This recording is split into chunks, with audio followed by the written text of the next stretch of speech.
Welcome everyone. This is Byron White, founder of ideaLaunch. I'm here with Tim Ash, who's going to be joining me today. I want to make sure everyone is tuned in and has some instructions on our webinar today, which I'll happily give out to you at this juncture. I assume everybody can see the screen. One of the first things I'll say to you is if you're having trouble viewing this, please send a question in that you may have and let us know if you cannot see the screen. I think we should be fine so far. All of our tests have concluded that things are working just fine. But if that's not the case, we would need to know it now. And let's just look at questions here and see if anybody has any questions. Otherwise, I'm going to drop you through some logistics. For starters, this webinar is being recorded, and we will send out a deck to all of you in case you have interest in either of the two decks that Tim and I will be presenting. Next, we're going to have a recording put up on our website, and Tim can make it available on his site as well for those of you that want to tune in. Number 3, you should see some hashtags there for Twitter. We would love it. Tim and I would welcome any feedback from you or any tweets of this presentation, as we were hard to organize this and love to get the word out and what we're talking about and how it can make your life a little bit smarter, better, faster, and wiser when it comes to conversions and enhancing those conversions. So please tweet if you wouldn't mind. The format of the presentation looks something like this. I will be talking for about 15 or 20 minutes, and then Tim will dive in. And with a presentation, he's going to talk with everyone about the 4 pillars of building trust online, and instantly, I might add.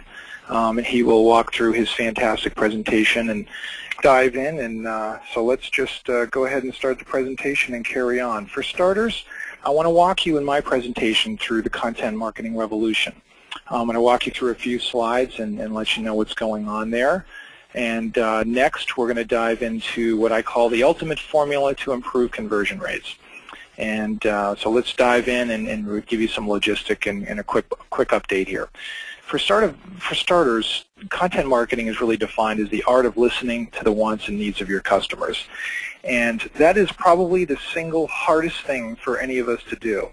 I believe that someone on the line today or someone in the near future will begin to dive into what that challenge is all about and come up with some innovative solutions with how we can listen to what our customers' needs are. We can certainly look at the social media sphere and try to identify what people are talking about. We can look at search boxes on our own website. We can look at web analytics and try to find out what's going on. We can look at keyword popularity outside of our site, maybe customer service surveys. But this is a real challenge, and I think this is where we need some innovation in the industry. We're going to talk about that today a little bit. Next, let's look at that content marketing in terms of the science of distributing content to customers in a compelling way. We all know we have lots of ways we need to do that now. I would guess that not everyone on the phone is in listening to this conference is applying all of these vehicles. It's very difficult to do all of these things all the time. But I think if you look at the real definition of what's happening in the space right now, and that is as follows. Forward-thinking companies are starting to think like online publishers, gathering ideas, developing stories, and creating a steady stream of content that they're distributing in a wide variety of ways. You also need to catch readers that are orbiting at high speeds, and you need to do that with educational classes and desktop and getting your information out on iTunes. It's really difficult to do that these days. And you need to catch people with information they want and need. Comparisons, do's and don'ts, how-tos, educational information. It's hard to put this information together, and I'm going to be talking with you today about the need to be doing this constantly and perpetually if you want to improve your conversion rates. And naturally, it's testing to learn what works and doesn't work, and you can do that, of course, in a variety of ways, and that scope is widening. It seems like every day now with different options to track what people are doing and to measure the success and the impact and put those tests to work for betterment. But it's also finding the most efficient path to sales, and you need to do that with beta testing and content scoring and conversion analysis, all kinds of things here that you can see are critical to the buy process. But the big thing I want to educate you on today with content marketing is the fact that it is a complete 6-step process that you really need to follow here to make content marketing work, and I would argue to improve your conversion rates. It starts with curating content on your site and in the industry and what's happening out there. It then is followed by developing content plans and SEO plans that tie into editorial calendars that are deeply rooted in keyword research and customer research and competitive analysis. And these plans are big and thick and heavy duty, and they need to really become the driving force for everything you do on the web. Next, you need to look at content creation. And we're going to talk about that a lot today, so I'll skip over that. And naturally, all of your content needs to be optimized, and your landing pages need to be optimized. And that's part of the puzzle, and only one part of it, I might add. Finally, you need to distribute content, as I mentioned earlier, and you need to test performance. And we're going to talk today about content performance and content marketing performance, how you measure that, and how you can tie all those strings together to tie it right into landing page optimization is something we'll talk deeply about today. But all of this fits, in my opinion, and now let's get down to what I call the ultimate formula to improve conversion rates. And there's been a lot of simple formulas and complex formulas for improving conversion rates. Let's talk about this formula that you saw in the email blast that we sent out to promote this event. And here I just want to go over it really quickly and really simply. We're going to dive into each of these components. I'm going to offer to you some thoughts and some advice on really how you can pull all of these things together. Certainly I believe that content, now of course I'm biased for starters here. I work at ideaLaunch, which is a content marketing agency, so we believe content is the center of the world in our world. But I do think that earning trust starts with the content on both on your site and off your site, and not just on your page and what's happening on that page. And if that content is answering the important questions, namely, are you providing customers with information they want and need? That becomes the most relevant factor, and that is something you can scale and gauge not only on your website but other sites. Usability, we're going to walk through some different angles on usability. It's not just a sitemap, it's not just a nav bar, it's not just what the offer is on that page and how much content you either have or don't have. Usability needs to involve information architecture right from the driving people to what they want and what they need. Motivation and incentive are both two hard things to analyze without looking at your budgets, number one, at your your desire to go beyond what the expectations are. Motivation and incentive are the core elements of really what's happening. Tim's going to talk a lot about that today, so I didn't put together too much data on that, but enough to be scary and to leave you something that you can take action on today. Next, we'll talk a little bit about friction and anxiety and how you can minimize that, because that, of course, is what's really hurting you the most. So let's walk through these and take a close look.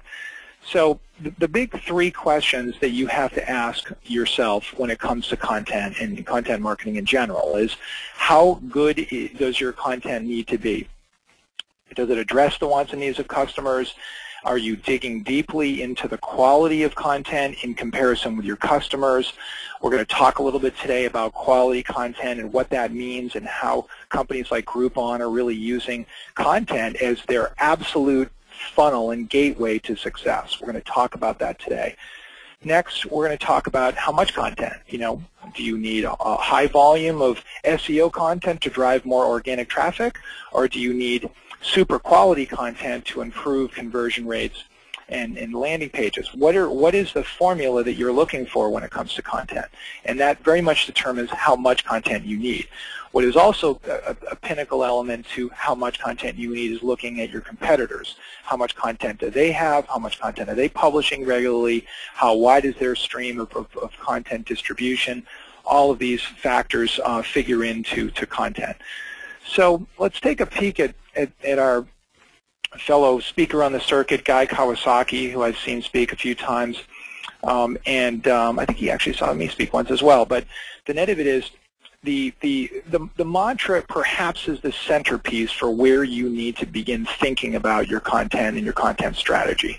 What is the mantra for your company? I'm not talking about a tagline here or a brand statement or a mission statement. I'm talking about a mantra, and I think if you look at the art of the start, it'll help you understand why a mantra is a key element to your content actual creation and development.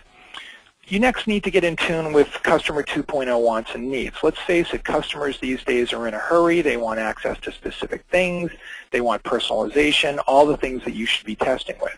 But I think what you really need to do is to look back at the core elements of what customers in general need, because you need to address those with everything you're creating and, if you will, amplify and modify the content on your pages to make it work.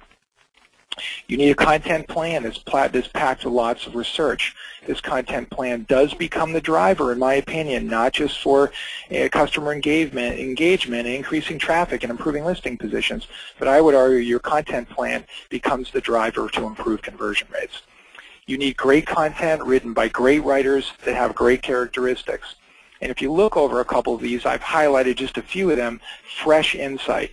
Can they look at your products and look at your services and bring fresh insight into what you're trying to do, into what the needs of those customers are, and how to not just inform them of what your products are, but perhaps entertain them or make them laugh or make them get a new twist on something you're offering and how you're offering it. I think it's interesting. I've interviewed hundreds of writers in my day. We have about 5,000 writers now over at Writer Access that we bring in that massive marketplace that's growing like crazy.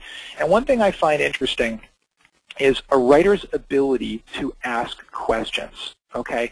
A tenacious ability and desire to learn about all of the things, and literally creating a story, as we'll quickly learn, is all about learning the facts, gathering the data, learning the information.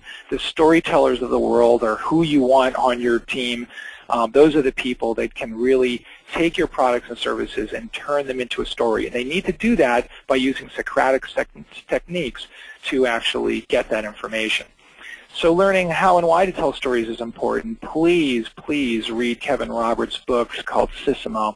And also an opportunity to see Kevin Roberts speak about 4 or 5 years ago at AdTech, and 20% of the audience, myself included, left the audience weeping and crying with this powerful speech that he gave about content and storytellers and how it's a critical element for any campaign you're putting together. But great stories, as you can see from these bullet points, I won't read them, but they are a critical element to your content. And I bet there are people on the line that can't imagine that you could somehow introduce great characters with regards to your products and services, but think about that. Maybe you, the business owner, are the character. Maybe there are management team members. Maybe your staff is part of the characters, but you need characters if you're going to create a story about your company.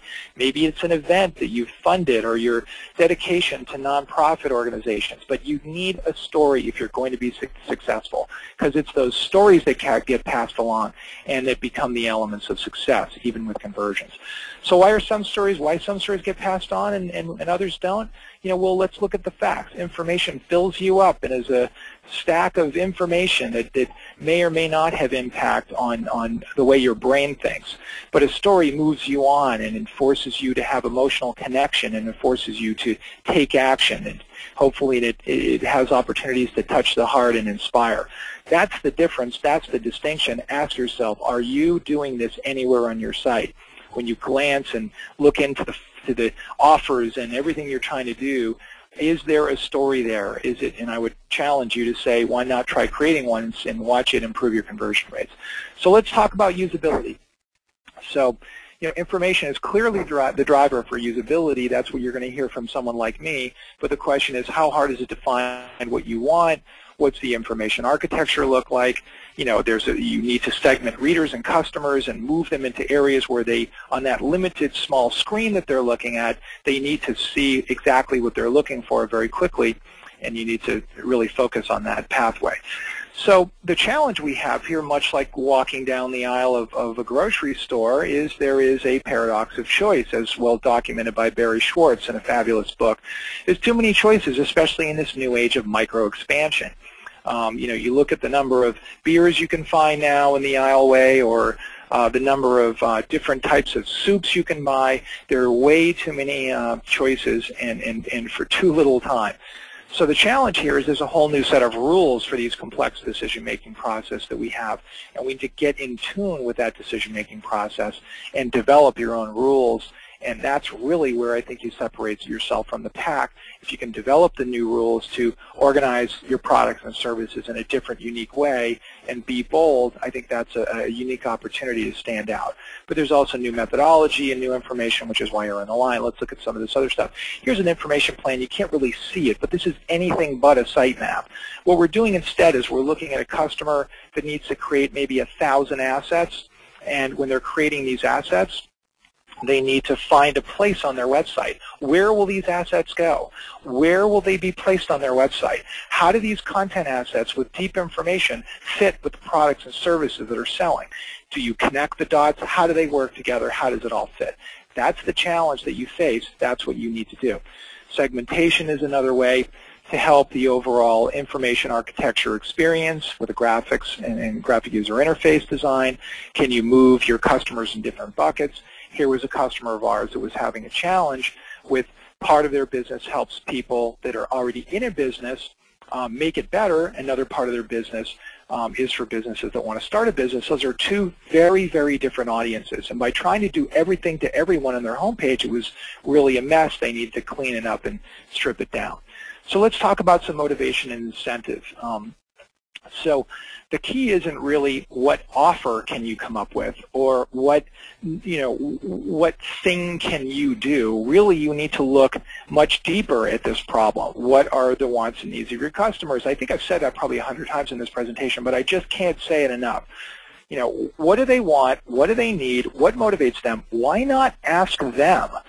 That's the challenge. Now, you're doing that when you're testing, but I would argue that when you're testing, you're guessing. Perhaps you're rooting that information in some deeper data, but why not stop guessing and go right to the root with some different options and test. So, how do you do this? So we talked a little bit about this. What kind of questions are people asking? That can be a super relevant piece of information. What is the language that customers are speaking? That becomes another relevant factor. How do they want information presented? Is it problem solution driven? The data is out there, but it's in the eyes of your customers. Here's a great feedback tool. I showed up in an Apple store and had my iPhone replaced, and sure enough, I got a questionnaire back. It was a long questionnaire, actually. It asked me a lot of questions. It got a lot of information from me, and it was gathering data and gathering information that was helping the overall experience. Developing customer personas is something you can do as you begin taking all this data that you assemble and looking at customer wants and customer needs.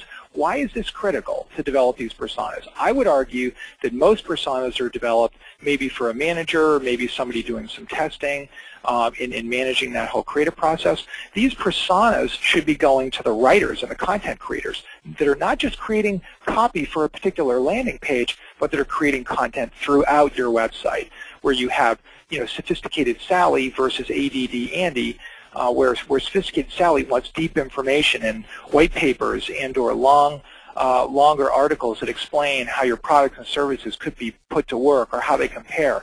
You need to develop those personas to get those in the hands of your writers. So lots of different personas that you can create. Style guides are also critical. Style guides not again just for a particular single landing page, but the whole tone and the content and the style of your entire website. That's where you can have the biggest long-term effect on improving conversion rates, is learning to tell that story, developing that quality content throughout the entire website and doing that in a systematic approach. You also need to diversify your content asset portfolio if you're going to earn trust with people. That's the biggest problem. There's a lot of customers are focused on only landing page optimization on a single page and trying to hit the inevitable glass ceiling with what you can do with that page. But I would ask yourself, particularly as you compare yourself to your competition, what does your content asset portfolio look like, and are you hitting people in a wide variety of places? And of course, are you distributing that content in multiple channels, which is also what you need to be doing. blogs, Facebooks, LinkedIn. That's not enough. You need to get podcasts out on iTunes. You need to be tweeting and promoting in webinars like this one. You need to get yourself out there. Another way to perhaps change Motivate is to try different feel words in your content. Feel words are words that are familial with people, and words that really resonate and connect with them and engage with them. And if you're an employment company, you're going to want to look at a whole group of keywords that isn't a group of keywords that is necessarily popular in the search engines or provided to a writer because of some other reason. They're there to test. They're there to literally try different types of words. And these are some examples of some feel words that I've put together for you. There's also, of course, sell words that you need to experiment with. Special offer, exclusive offers, click here, right now. All of these are worth experimenting with. And there is not a right word for all of the web. So many of us come to these conferences hoping, what is the formula? Is it the same for every website? Is it the same for every industry? Let me pick up those nuggets. That's not it at all. It's different for every industry. And I would argue it might even be different for different times of the day or during the week. You need to experiment with different words at different times during the day and different types of words in your content to really reap the benefits. And there are, of course, positive and negative sell words. Believe it or not, negative sell words could better connect with people and do a better job of motivating them and connecting with them and earning their trust. Likewise, positive words might have a better spin and resonate with prospect customers. All of these words are just examples. I would leave you with a couple of tips. One is what I call a fabulous article that I've given you a link to that is about Groupon, and their, if you will, secret to success. And please go look at this article that was published in the New York Times. Hopefully it will make you understand why content is now the centerpiece of all marketing on the web, I would argue. It's really pretty powerful. And the secret is very simply the whole structure of Groupon and how they have 300 or 400 writers that are well screened and are literally the source for engagement of their content. They're doing something very similar in the industry that's been done for many years. They're selling coupons and discounts, but they're doing it the most unusual way where words and content are the centerpiece of their success. Please read this article. The second tip I have for you is maybe the incentive to buy more is you. On the back of that Apple Store feedback, they actually had a picture. It wasn't the picture of the people that I met with, but it was people that I could connect with. Maybe your people are the motivation and the incentive you need. Maybe you should put your people at the forefront of the success of your business and not just testing methodology. So friction and anxiety, very difficult to analyze friction and anxiety on any part of what you're doing. But to go through it quickly, certainly look at your content market asset strength and weaknesses. Use free tools in the search end in cyberspace. Try to identify how you're performing versus the competition, particularly with regards to content marketing strategy. Look at the overall, all of the data points related to your website versus the competition, and there are so many of them out there. You need to dive into all of them to get the data points you need to make decisions. And you need to look at these two extremes. Is the friction and anxiety driven by not enough information on a website? We might have a challenge in seeing if that's the case or not. Or is the friction and anxiety by too much information on a particular website? Too many choices, too many things to click on. Those are the things you need to think about.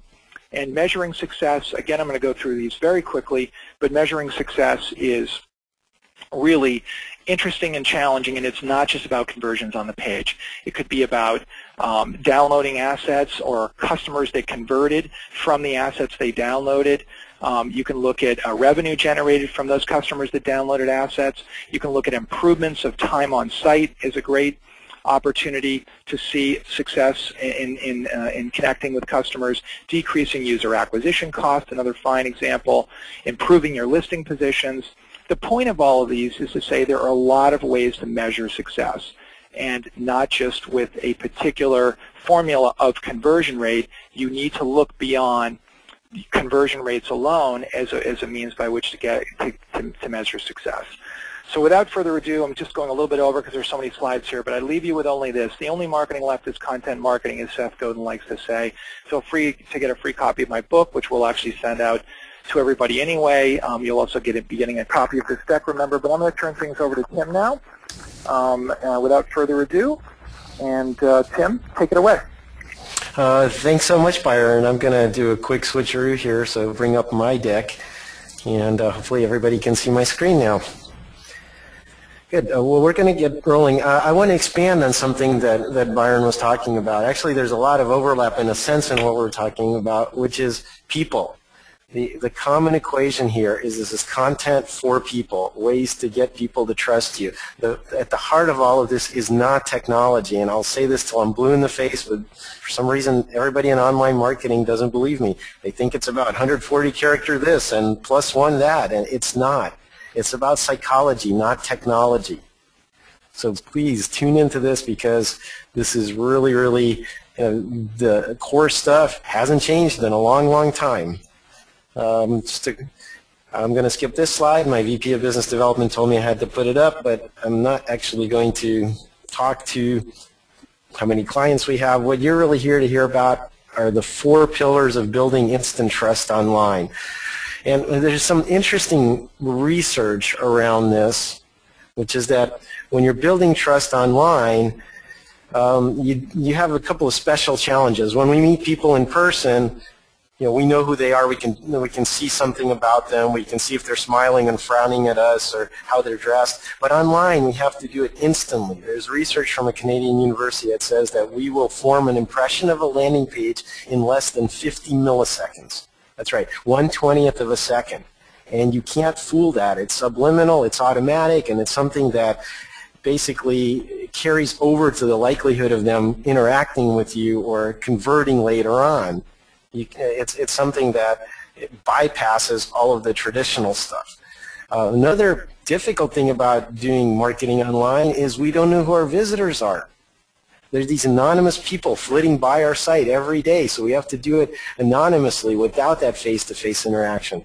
And often, we say, well, we know about our visitors. We really do. We know their browser resolution, and we know their browser version, and we know what operating system they're on, and we can geo-target them with their IP address. And all of this doesn't amount to a hill of beans. What we don't know about them is the important stuff. Remember, you don't know whether they had a fight with their spouse that morning or what they had for breakfast or what their value system is. None of that is going to show up in your web analytics. I'm sorry. That's just the facts of it. So if you have to do it quickly and you have to do it in a sense in an absolute vacuum of knowing who these people are, what are you left with? What's there to do? Well, there's only one thing you can do, and that is let them know about you. So I'm going to give you 4 pillars for building instant trust online that depend on this. How do you explain who you are? What's important? How do you get that across? Well, maybe not in a 20th of a second, but certainly in the first 2 to 5 seconds. And I'm going to show you some examples of how to do and not to do this. So the first pillar that I want to talk about is appearance. Quick questions. I don't think we should use the polling function for this, but how many of you would let this man date your daughter? Yeah, probably not too many hands going up. What's wrong? He seems like a perfectly nice gentleman. His collar is neatly ironed. But we judge a book by its cover. It's automatic. It's built in. It has survival value. We can't avoid it. So you have to come off with a good first impression. If you don't, then you're basically starting with 2 strikes against you. Let me show you an example. Would you buy a grand piano from a company if they had a website that looked like this? I'm not kidding you. This is one of the biggest spenders on Google AdWords of pay-per-click keyword traffic for the word grand pianos. Look them up, Rick Jones pianos. Just type in grand piano into Google and I'm sure you'll find their ad. This is where they're sending the traffic. Grand piano, anyone? $25,000? I think not. This site looks like it was stuck in a time warp, circa 1995 and hasn't been able to get out. And we know it. We know crap when we see it. We know cheesy websites. We know professional ones. We automatically know where this lies on the spectrum. Here's another example. This is in San Diego where I live. 6- or 7-figure yacht, anyone? This is Cabrillo Yacht Sales. They sell high-end yachts. look, they have an animated American flag in the middle of the page. And stock photography of San Diego Harbor, taken from a helicopter. Good stuff, Maynard. What it doesn't do is sell yachts, because we can see right through it. And this is only for grand pianos and high-end luxury items. I mean, if I asked you a simple question, you're in the market for gym equipment, so you come to a site, and the question I have for you is, would you buy barbells from this site? And the answer you probably have for me is no. You're probably going to hit the back button and run screaming for the exits, because this page is the visual equivalent of having somebody shoot an Uzi submachine gun at your face at point-blank range. First impressions matter. They will affect likelihood of conversion.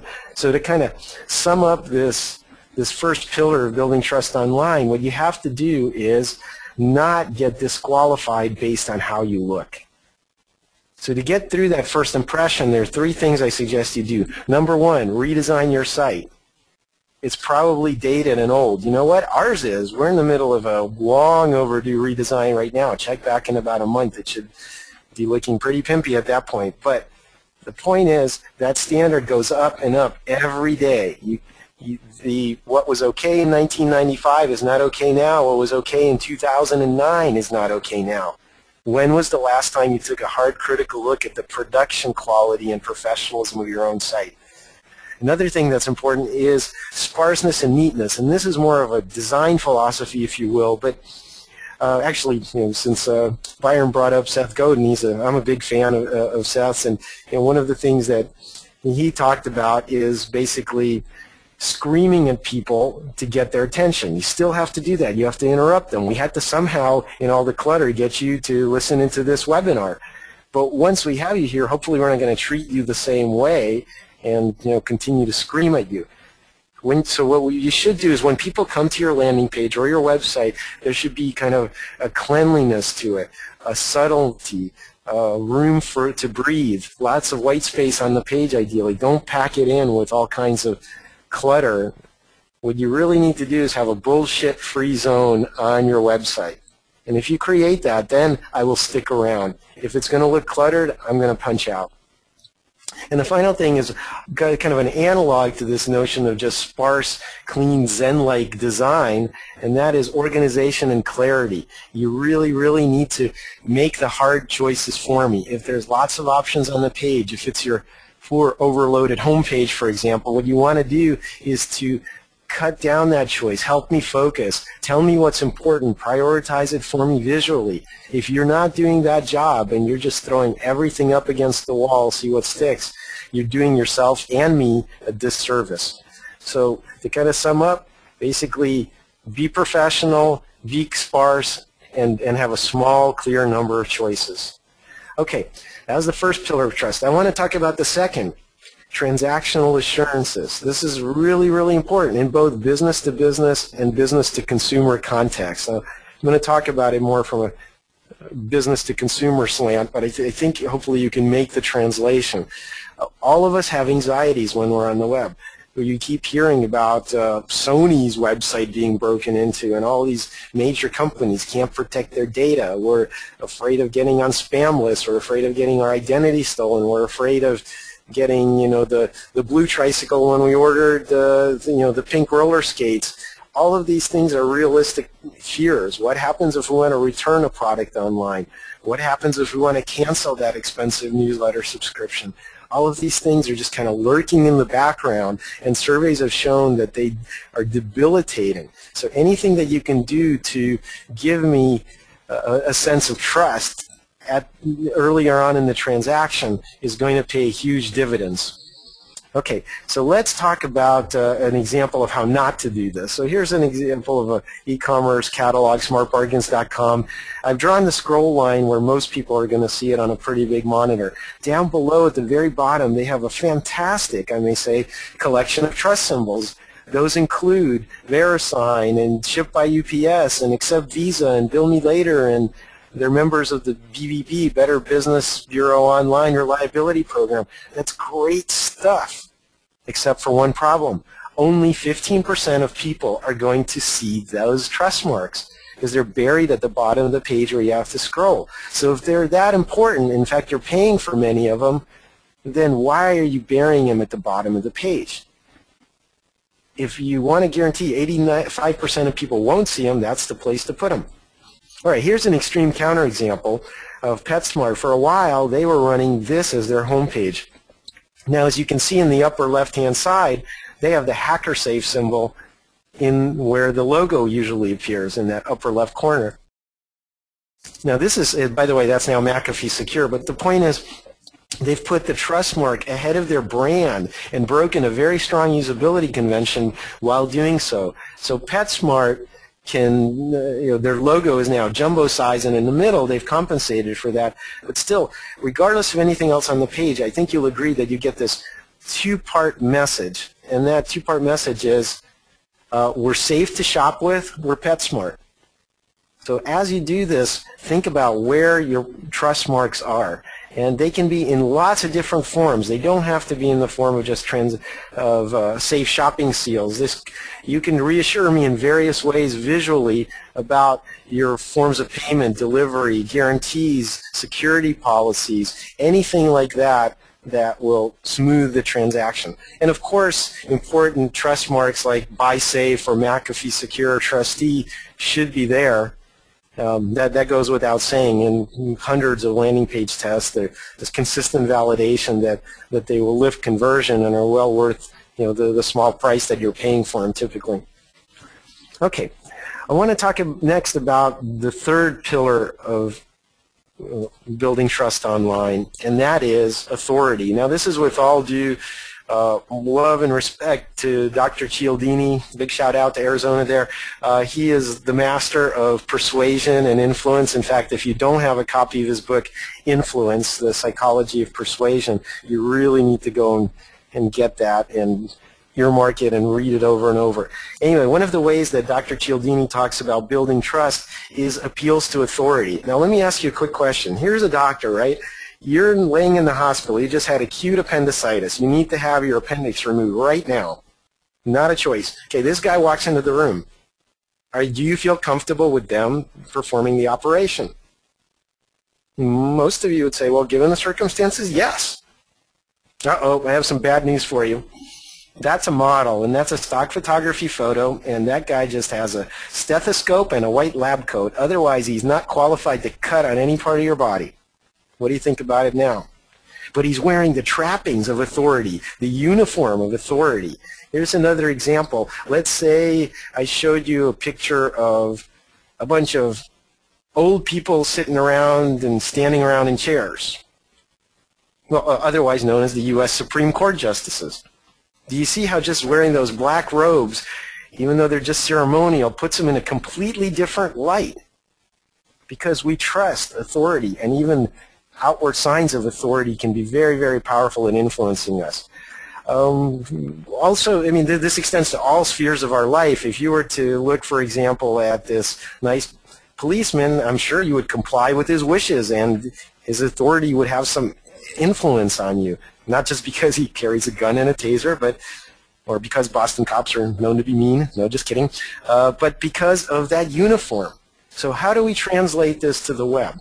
Well, you can basically borrow these authority and trust marks and put them on your website. We did a test a long time ago with Real Age, which lets you take this online quiz and tells you how well you've maintained your body. In other words, what's your real age as opposed to your biological age. And one of the things we did in the test, we added the trust marks of all the media mentions where they've appeared. And when we did that, conversion shot up by 40%. That's right, 40% over the version that didn't have that. And that's very, very powerful.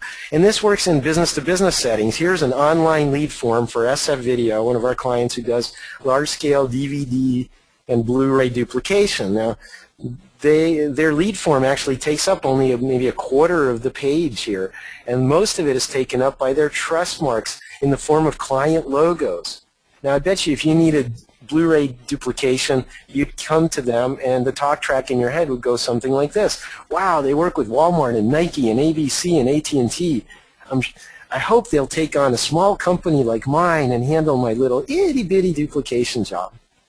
Because it's not a question of whether they can do the job. Look at that client list. And indeed, when we cut back the number of marquee client logos just to 6, we saw conversion fall off. So this 58% lift was only there when we slathered on the trust and put lots of client logos on the page.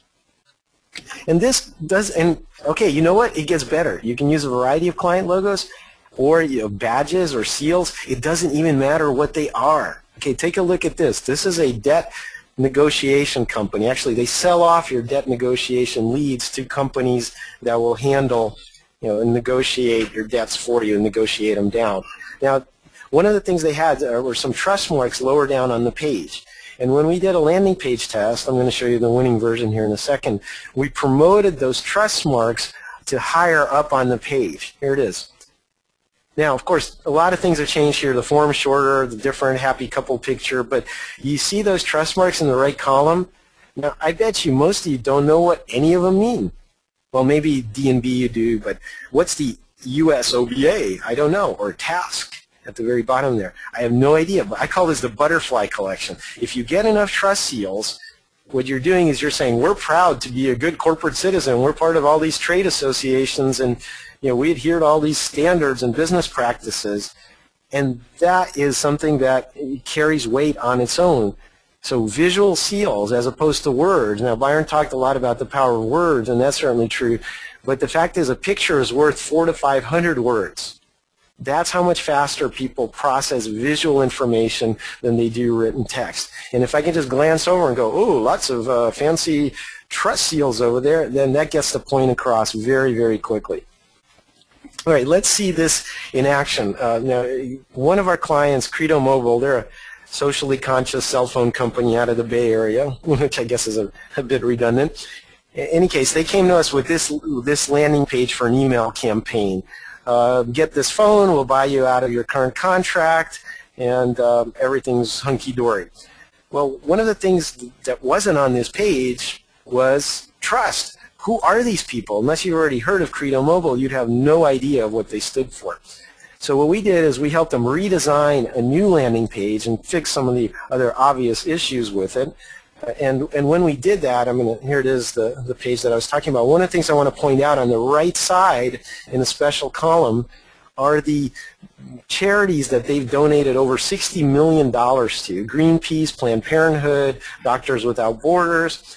And we very, very carefully fine-tuned the presentation of those logos to see that they're, how would you say, had some visual emphasis on the page. So what we did is we ran a heat map through our Attention Wizard software, which you're welcome to try out at attentionwizard.com, and made sure that that initial visual emphasis was on the right parts of the page. Now, Attention Wizard predicts where your attention and focus is going to go during the first few seconds on the landing page.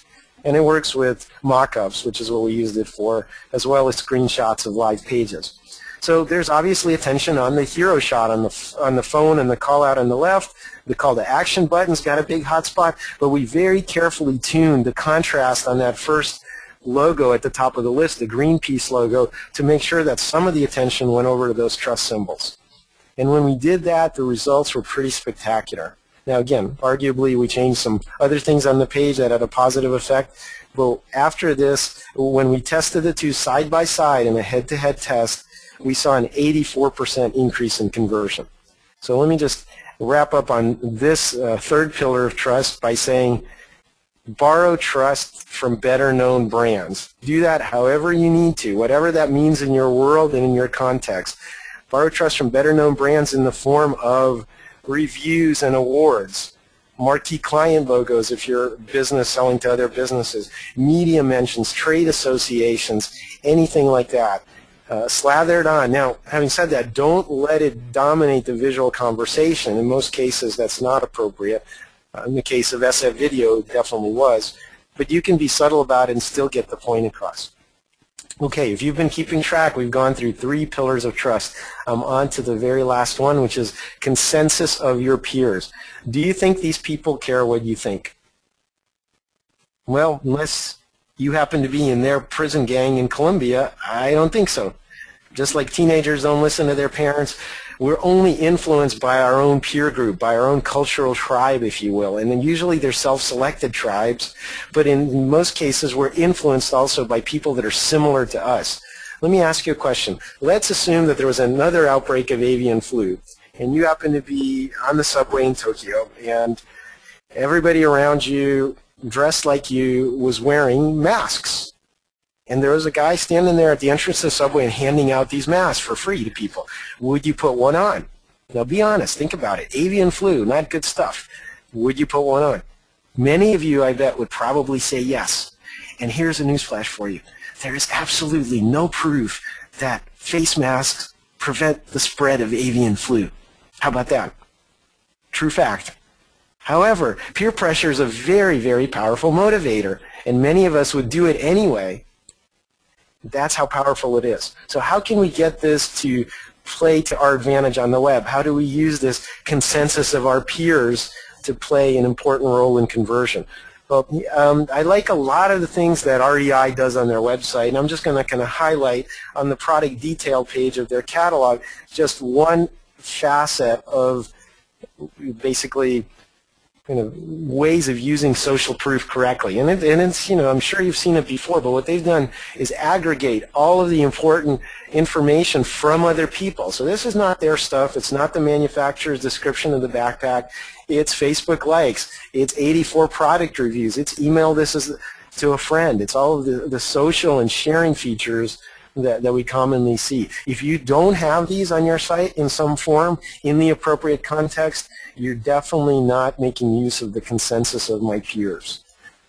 Let me show you another example. Recently I was listening to Pandora, the internet radio station, and I have a Google account, and if you have a Google account, you can pop up the Google side wiki on your page, or actually on your browser. You can see it on the left of the screen there. It's a bunch of comments that people left on this page. Anybody with a Google account can add a comment that everybody will see forever and ever and ever when they come to a particular page. Now, but think about the value of that to me. These are my peers because they're also listening or interested in Pandora's website. And so you can read their stuff right there in context, and it's very powerful. Now, if you can see, it's a little bit hard to see here, but I'll enlarge it. At the top of the page, there was this purple banner from Facebook saying, well, we're trying to personalize your radio experience on Facebook. So, well, here, let me enlarge it for you so you can see it a little bit better.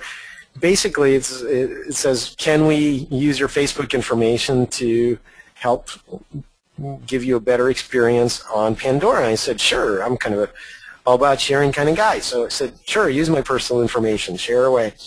And so there I am listening to Lenny Kravitz on Pandora, and what does Pandora want me to do on their website? They actually want me to do one of two things, either use a thumbs up or down to improve their recommendation engine, or they want me to actually buy that track in the upper right corner of the screen of the little song track there for $1.99.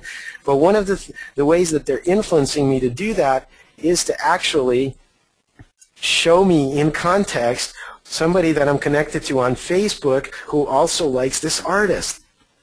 See that in the orange circle there? See how powerful that is? Right there, I get a warm and fuzzy feeling. Hey, somebody else that I know likes this artist. And I'm more likely to convert. Even simple actions like a like on Facebook have been shown in some studies to increase the likelihood of eventual conversion by about a factor of 3 across all industries. So taking that little micro step of sharing and putting the social context around a decision makes it very powerful. Okay, let me show you another example, and this is what I call the double whammy of social proof. I really like this. I went about a year ago or so to download the latest version of the Firefox browser. And this was their statistics page, and I was just immediately stunned by this huge number that I saw near the lower right. It said 543 million people downloaded this browser already. Well, if I was thinking twice about downloading it, I think my kind of anxieties have been put to rest. But they actually improved even on that. They showed a world map that had little blinking dots on it every time somebody downloaded a browser. And I could see there are people in the same part of the world that I was in downloading right at that time. And so what they did was they took advantage of both aspects of social proof, which are basically objective large numbers. If huge numbers of people are doing it, great.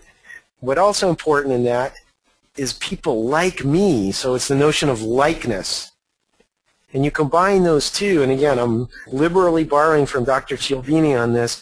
Social proof is basically a shortcut to my decision making. If lots of people like me have done the same thing and had a good outcome, that serves as a shortcut to my own decision making. I don't have to think. I can do things on autopilot, and you, the website owner or landing page owner, still get the benefit of that. You get the benefit of my non-thinking. Automatic compliance is where it's at. So hopefully you've enjoyed these 4 pillars of trust. We're going to do some live Q&A here. If you're willing to stay after, we'll probably go a few minutes past the hour, but feel free to bounce off after. I know there's lots of questions. If you haven't answered or entered your question, please do that into the live chat box. If you're interested in a quick review of your landing page or website, follow this link, expressreview.com. I will do the first 3 myself if you put Ultimate CRO into the comment box when you order. Now, if you want to contact me or Byron, again, we'll have access to these full decks. We're very accessible, and as you probably figured out by now, love to share information, so we look forward to you connecting with us directly. Byron, I'm going to throw it back to you. I'd love to take some questions from the audience. Terrific. Thanks very much, Tim. Another fabulous presentation by Tim Ash. Hope everybody enjoyed it. And we had a question that just popped in from Tricia. She wanted to know if you spoke at the 2008 Internet Marketing Center in Anaheim in California in 2008, if that's the same Tim Ash. Now that she's seeing your picture up there, I'm convinced that she will immediately know that you are probably the same Tim Ash. I don't remember ever speaking in Anaheim, so actually that's a no for me. Wow. That's okay. All right. We've got some great questions pouring in. Thanks, everyone, for that. Let's look at a couple of them here. One is, if you're trimming content, what about SEO? Someone asked that, I believe, through my presentation. I'll just take a stab at that. So, hopefully if you went through the whole presentation, which I believe everyone did, there was some controversy on whether some people saw the presentation early on, but I think we rectified all the problems. Also know, everybody, that we will be getting the decks out to everybody and a link to a live recorded version of this presentation. So all will be well if you missed anything on the presentation. Thanks again for tuning in. We had a really big audience today. So the trimming the content question, again, my presentation was not about trimming the content. It was more about using your entire website as the place to begin getting the right content in front of the right people at the right time to help influence and motivate conversion rates. Mm-hmm. So if there's anything that I trim it down to, it's trim down great content and get only your great content. Well, Byron, yeah, and I will also just chime in there that you can serve both masters. Yes, you have to serve Google's algorithm, but have a good user experience near the top of the page with clear navigation and visual emphasis on the stuff you want them to do, and then put all the SEO text further down the page. It's really not going to hurt you because most people won't read it, but Google loves it. It's funny, when we say the word SEO now, since the release of Panda, I think everyone has got a big wake-up call that, SEO is being challenged now as the gateway to success online. I mean, we've put hundreds of millions of dollars into SEO on our pages, and billions, really.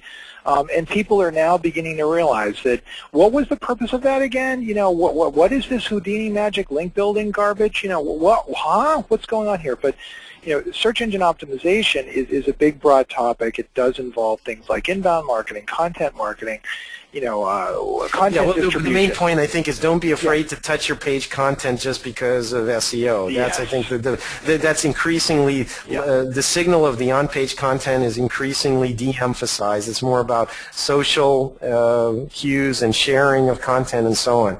Don't be paralyzed by fear of SEO. Don't hang on to the clinches of bad SEO practice. That's not the winner. Okay, here's a question for you, Tim. Did the control of the mobile phone have the phone on the top right too? that you showed a wonderful example that you would. I think it was Credo Mobile. Yes. The control, yeah, I'm going to show that and pop that slide up right now in a minute here. Yeah, both versions had a picture of the phone in roughly the same size. So here was the original version you're going to see right now. So there's the flip phone, and then we used on the winning page a slightly different version of it, but again, approximately the same size as you'll see here in a second. Somebody else had a question about Dr. Cialdini's book. Robert Cialdini, it's spelled C-I-A-L-N-D-I-N-I. Sorry, Cialdini. It's spelled Cialdini. And the book is called Influence, the Psychology of Persuasion. So just look up Influence on Amazon, and you should pull it right up. Tim, do you want to spin somebody through the where do you get the review ratings icons for sites? Well, there's a lot of shared review ratings, like ePinions, for example, aggregates reviews, and you can basically put them on your site if you're selling, for example, common things like consumer electronics. But it's time for you to start getting your own reviews. Just about every good e-commerce cart software will let you collect reviews. You just need to turn on that feature. Mm-hmm. So to toss out there, do you love your book? Somebody says, I don't know if you see that, Tim, but I just wanted to mention that publicly. Fabulous book. Of course, they might have been talking about my book. You never know. Which one? You've written so many. Not true, but anyway, what are good examples of good small company e-commerce sites? Well, actually, I find it easier to find problems with sites, but no, there are plenty of small company ones. The one thing I would tell you is that the thing they seem to have in common, just smaller catalogs, is that they have high production values, number one, and a clear information architecture. They don't overload you with information at the top level of the page, and they don't try to shove product level stuff in your face. So other than those general comments, can't point to one specifically, but we work with a lot of companies in the million to 25 million a year range, and there's plenty you can do as a smaller company. Great question here. Any tips on pandaizing content? You know, Byron, why don't we just kind of table the SEO conversation? I think you and I both, we're probably not experts in SEO, so. But I think they were referring to the comment you had on the Panda. Your comment, then. Yeah, okay. You take it. Yeah, well, we could go deep into that, but I think it's probably more appropriate to dive into some of these questions on improving conversion rates. So here's another one. There are so many critical elements. How do you know where to focus? Well, when you say critical elements, there are things that are appropriate at different stages of the decision-making cycle. Mm-hmm. So one thing you can do to help me focus is say, are you early stage, mid-stage, or are you ready to buy or interact with me right now? Mm-hmm. So we call that the engagement continuum. So if you just put 3 side-by-side blocks, action blocks, or areas on the page that say, here, free resources, or hey, download an ebook, give us your email, or call for a consultation today. That kind of captures the notion of we have something for everyone at each stage of the cycle, and I can easily self-select into the right stage. So that's often a good way to group your info. I'd add to that maybe, you have to be realistic about things and dive right into budgets and time, right? What kind of time do you have to put into making your site better? What kind of financial resources do you have to put into that? And you have to really think that through logically, because you can waste a lot of time and a lot of energy trying to do things that you just can't afford to do or can't afford to execute due to time constraints. Yeah, but also I would add, I think behind that question, maybe if I understand it from a different slant, is the question of what should I emphasize? And if that's kind of the intent of it, I would say you should be thinking about what to take away from your page, what to trim. Again, that notion of editing and of telling me what's important is your most important job. I don't know if I can solve it for you, but you better strip it down to essentials. And many pages should be navigational in nature, and only when you get deeper down should you get detailed, content-driven stuff. Do you think, by the way, Tim, the research element, particularly that I spoke a lot about in digging deep into the wants and needs of customers, is that worth, is that the gateway, do you think, to start things out? Or do you like going right at landing page variations?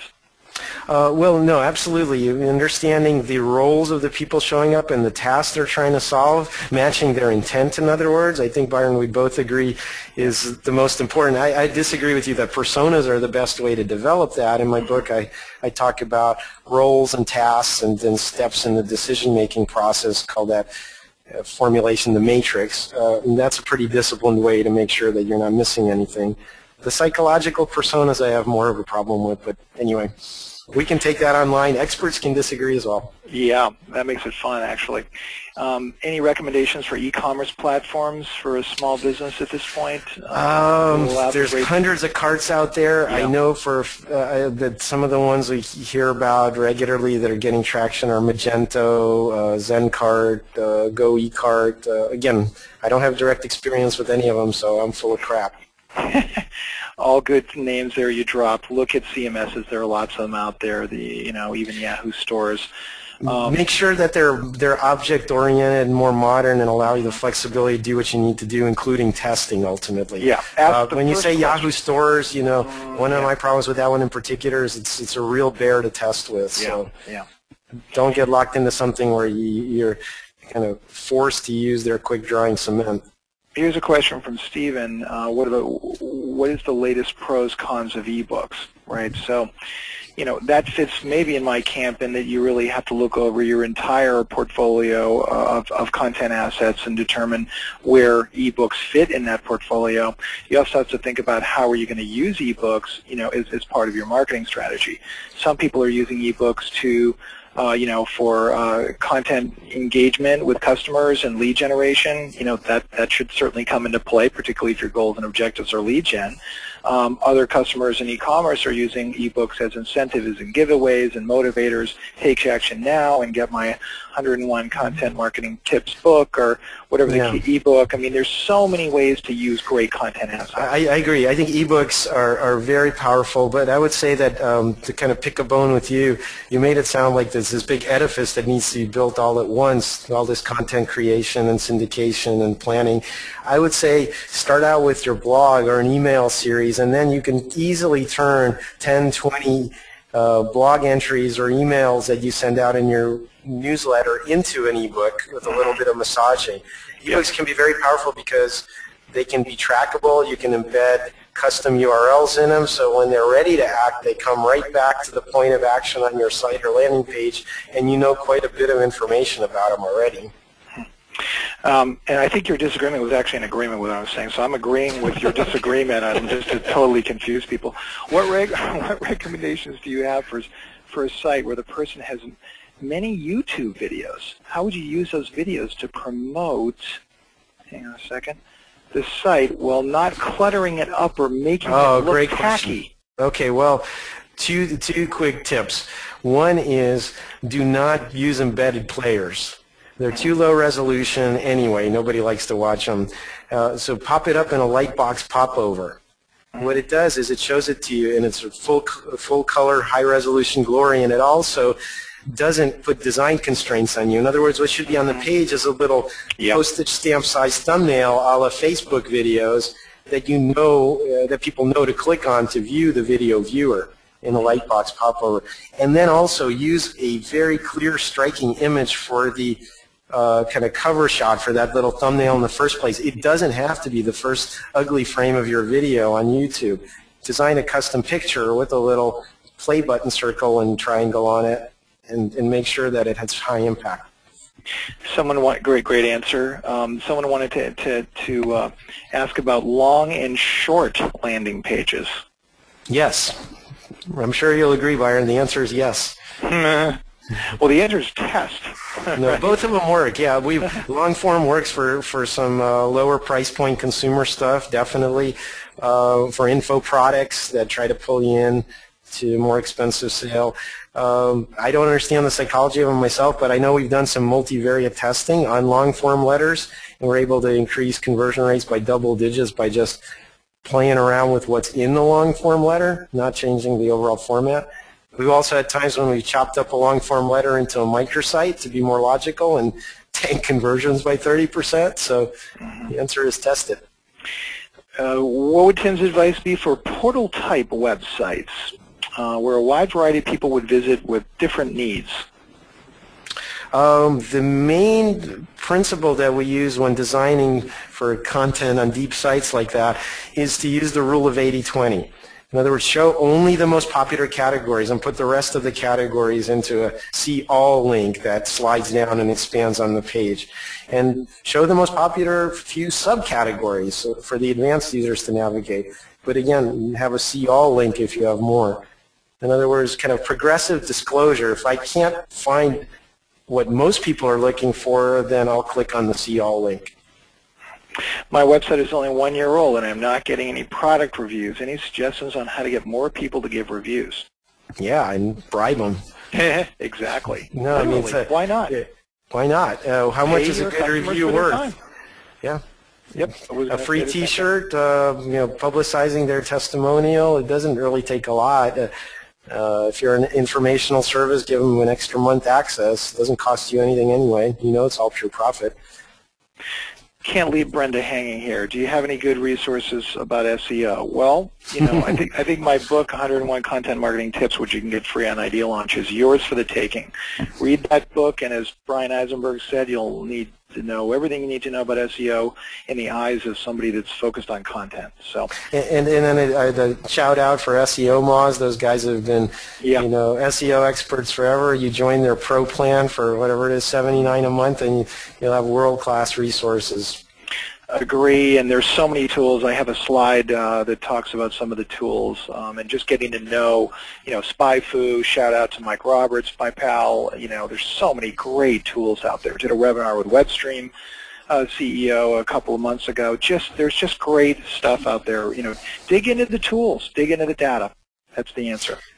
If you're interested, if you're not fed up with us yet, Byron is actually going to be speaking in New York City during our conversion conference in October. Hope to see some of you there. And again, feel free to reach out to us. We'll get these decks to you in a couple of days. Indeed. One more question for you. What is your opinion on the Buy Safe logo placement? Buy Safe is a great trust seal. We work with those guys. In addition to just saying your site's secure, they have a identity theft protection as well as a low price guarantee, so it's much more powerful than just say a McAfee logo. But it should be placed. There's this little corner thing that always hangs around. It's good in that corner spot, but also at the point of transaction. So right on the product detail pages in your catalog, next to the Add to Cart button is where you want that. So belt and suspenders on things like that. Put them in all the relevant locations throughout the transaction process. Tim, social media clearly is making its way into conversion enhancement in that whole world. But what about bashing binge and what's happening there and how to control that and people's, competitors maybe slandering you in the social media sphere with live feeds? Can you talk about that a little bit? Not with any authority. I'm afraid I'm not an expert in that. Yeah, but it's got to be coming, don't you think? I mean, aren't we looking for testimonials in the social media sphere to bring that to life? I think that transparent attempts to bash you will be seen for what they are. I mean, we've always generally in social media and kind of reputation monitoring taken the high road. You respond to people that have legitimate complaints and make it right, and ignore the kooks. There's always going to be a few out there, or even, and again, the deliberate people usually have pretty heavy-handed tactics, so it's pretty obvious that they're not real. And someone that's seen you speak quite a few times said, we need to present a lot of convincing information and stats from authorities, but we need to lead folks into a sale. How can we understand how to better strike a balance? Storytelling, that's what you were talking about, Byron. Yeah. I mean, hopefully you saw in our presentations that we're painting a story. We're using a screenshot to tell you a story. It's all about storytelling. Don't forget that the logical part of the brain is not really that useful. You can short circuit and bypass it by telling stories, and they're internalized immediately as direct experience. Matt over here is desperate. We got to help him out. Please, what about video, he says. What's your take on video, Tim? Is it going to find its way into the mainstream of conversion enhancement? Absolutely. There's some people, the Frank Kern school of thinking that say just put a video player with a giant play button, or better yet, autoplay it when they get to your page, and that's your landing page. It works for a lot of things. We've also seen it tank conversions.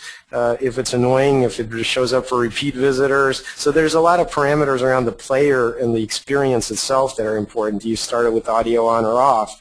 All of those things, the actor, the script, really matter. Length is a very important consideration. I'd never have an intro video longer than a minute or two. And sometimes having one of those walk-on video spokespeople to introduce a video, it can be a powerful 1-2 punch. So definitely play with it. The production costs of that stuff are going down all the time. If you're interested, check out Innovate Media out of Orange County. They do great work with both video spokespeople and the short-form videos. This year's conversion conference, will it have a new agenda? Absolutely. We always put out an open call for speakers, and we're always looking for great content. I think if you look through our agenda, by the way, the keynotes are announced. In addition to myself, we have Amy Africa and Steve Krug. I'm very happy to say. Steve, you may be familiar with, wrote the seminal book, Don't Make Me Think, and his new one is Rocket Surgery Made Easy. He's just absolutely one of my kind of persuasion conversion heroes, so hope to see you in New York or next spring in San Francisco. We need to get this answered. Tim, have you noticed a consistent benefit from using trust icons, client logos, for example, which have been dimmed down, or using black and white versions versus full color at 100% transparency? Yes. Trust is great, and trust should be on the page to give you that initial first impression hit, especially in the form of seals and logos, but that doesn't mean it needs to dominate the visual conversation. On our homepage, if you go to sitetuners.com, you'll see some of our client logos on the right-hand side, but they're desaturated, they're grayscale, they're also lowered contrast, and they're not clickable. They're there just for a little peripheral flyby so you become aware of them, but they shouldn't detract from the content on your page. So be very careful how you balance those trust elements on the page. Matt had a great comment. I put video on the home page and gets time on site jacked up. For those of you wanting to dig deeper with SEO, that is the secret right there. We'll move along now, but time on site, particularly with organic traffic, as Google sees people going to your website, they're monitoring when are they coming back. How long did they stay on that site? If they're not staying long. Be careful, though, about looking at a metric and putting your own spin on it. Byron, yours was a good spin, a positive spin, but I would say a lot of longer time on site is due to poor design and organization and confusion, having to wade through a lot of stuff. So if the purpose of the homepage is primarily navigation and getting them closer to content deeper in your site, then don't design for time on site on the homepage. Yeah. We'll help SEO, though, no matter what. But I'm not suggesting don't. So tips on A/B testing, I mean, that's a little bit too broad. We've run quite a bit over. I think we should make this recording something palatable for people. But Tim, fantastic job today. Thank you so much. And great questions from everyone today. Thanks. Yeah, absolutely, Byron. Always a pleasure. And folks, we'll get these presentations out to you very soon. Thanks for listening in. Hope to see you on another webinar. And upcoming conversion conference, I know Tim and I are really pumped. I know I am. I always roll it out for Tim. Thanks, everyone, for listening in. Until next month, if you're interested, thanks again for tuning in. See ya.